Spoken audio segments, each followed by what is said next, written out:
नमस्कार दोस्तों, आपका हमारे षष्ठी क्लासेस में स्वागत है। आज हम लोग महत्वपूर्ण अनुच्छेद के बारे में पढ़ेंगे। इससे बहुत सारे क्वेश्चन आते हैं कि इस अनुच्छेद में क्या महत्वपूर्ण चीज़ें दर्शाई गई है और दिखाई गई है। आज हम लोग देखते हैं। सबसे पहले अनुच्छेद 117। अनुच्छेद 117 में दिया गया है दोस्तों, वित्त विधेयकों के बारे में विशेष उपबंध किया गया है। जो वित्त विधेयक हैं उसमें कुछ बदलाव या कुछ जोड़ा गया है, इसमें कुछ प्रबंध या उपबंध किया गया है।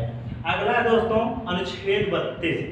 संविधान की आत्मा B.R. अम्बेडकर के द्वारा कही गई है कि डॉक्टर भीमराव अम्बेडकर ने अनुच्छेद 32 को ही संविधान की आत्मा यानी रीढ़ कहा है। और अगला है दोस्तों अनुच्छेद 20। अपराधों के दोष सिद्ध के संबंध में संरक्षण है कि जैसे जो अपराधी हैं उनको दोषी सिद्ध किया जाए, उसके संबंध में आरक्षण एवं संरक्षण दिया गया है। अगला है दोस्तों अनुच्छेद 22। गिरफ्तारी और निरोध में संरक्षण के अनुच्छेद 22 में गिरफ्तारी के विषय में बताया गया है कि जैसे किस व्यक्ति को कहां से किस तरह से या किस अपराध के तहत उनको गिरफ्तार किया जाएगा। अगला है अनुच्छेद 111। विधेयक पर राष्ट्रपति की स्वीकृति कि जो भी विधेयक राष्ट्रपति के द्वारा राष्ट्रपति के पास जा रहा है दोस्तों, उस पर उनकी सहमति है या नहीं है, या वो स्वीकार करते या नहीं करते, इसके विषय में बताया गया है कि अनुच्छेद 111 जो है विधेयक पर राष्ट्रपति की स्वीकृति होनी चाहिए, उनको वह स्वीकार करना चाहिए। अगला अनुच्छेद 160। अनुच्छेद 160 में राष्ट्रपति के द्वारा राज्यपाल के कृत्यों का निर्वहन कि जो राष्ट्रपति द्वारा निर्वाचित करके या चुन करके आते हैं राज्यपाल, उनका निर्वहन करना, उनका देखभाल करना। और अनुच्छेद 105। संसद के सदस्यों के विशेषाधिकार हैं कि संसद में जो सदस्य हैं उनका विशेषाधिकार, उनका भी अधिकार हो, चाहे वह पक्ष के हो या विपक्ष के हो।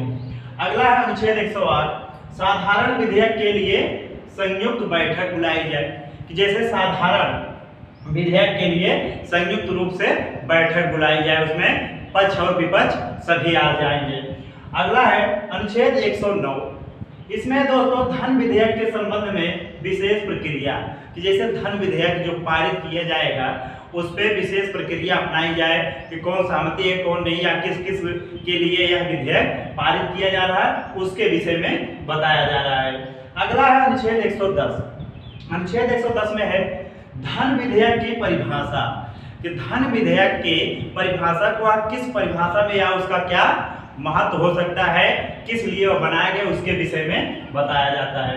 अनुच्छेद 122 संसद की कार्यवाही की जांच को प्रतिबंधित करता है कि जो संसद की कार्यवाही की जाए उसकी जांच की जाए। उसमें क्या, जैसे कुछ लोग हैं ऐसे बोल देते हैं या उठपटांग ऐसे शब्द बोल देते हैं, उन पर कार्रवाई की जाए या उसकी जांच की जाए, कौन किस तरह से कैसे क्या बोला, उसके विषय में बताया गया है। अनुच्छेद 32 ये संवैधानिक उपचारों का अधिकार, इसमें संवैधानिक जो उपचार होते हैं उसके विषय में बताया गया कि अधिकार दिया जाता है। अगला है अनुच्छेद 169। विधानसभा को विधान परिषद का सृजन करने का प्रस्ताव कि जैसे विधानसभा में जो विधान परिषद का सृजन किया जाता है उसके विषय में बताया जाता है, उस पर प्रस्ताव रखा जाए कि यार क्या करना है क्या नहीं करना है। अगला दोस्तों अनुच्छेद 350 का शिक्षा के प्राथमिक स्तर पर मातृभाषा में शिक्षा कि जैसे जो मातृभाषा है, जैसे हमारी मातृभाषा क्या है, हिंदी है, अब हमको शिक्षा दिया जा रहा है, हिंदी में दिया जा रहा है या नहीं दिया जा रहा है, या उसे हिंदी भाषा से वंचित किया जा रहा है, उसके विषय में बताया गया है। अनुच्छेद 344 राजकीय भाषा आयोग 1955 में बीजी खेर के द्वारा ये इसके विषय में बताए हैं कि हमारा जो राजकीय भाषा है उसका आयोग 1955 में जो पारित हुआ उसके विषय में इन्होंने कुछ अपनी जानकारी दी है। अनुच्छेद 43 मनरेगा से संबंधित है कि मनरेगा जो लागू किया गया था 2006 में, उससे संबंधित यह है। इसके बाद है अनुच्छेद 338 राष्ट्रीय एससी आयोग का गठन। राष्ट्रीय एससी मतलब दोस्तों यहाँ जातिगत नहीं है, यह सुप्रीम कोर्ट का गठन, इसके विषय में बताया गया है। अगला है अनुच्छेद 338 का राष्ट्रीय एससी एसटी आयोग का गठन।